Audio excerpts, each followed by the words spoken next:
Hi friends, this is Pastor Doug Batchelor. Would you like to hear an amazing fact? More and more of the world is turning now to natural forms of energy to try and find their power. And they're resorting to things like the wind farm that we have here in Jamaica at Wigton.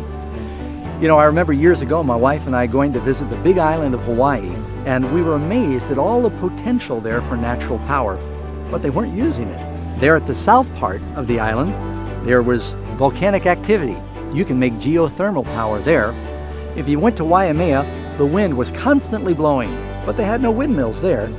If you went over to Kona, sun always shines, solar electric, but they didn't have very much solar electric there. And if you went to Hilo, it was always raining, hydroelectric.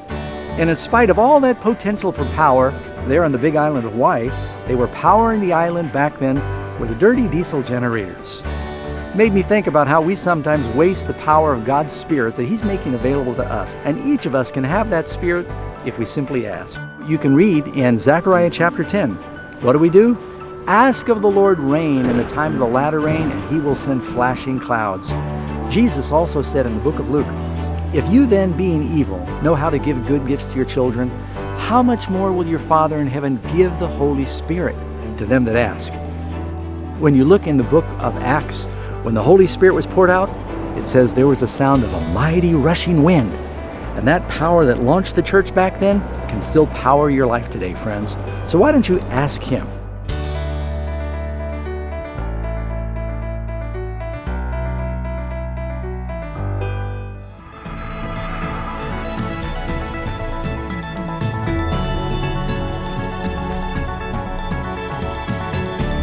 Friends, if you enjoyed what you've just seen, we'd like to invite you to subscribe to the Amazing Facts channel.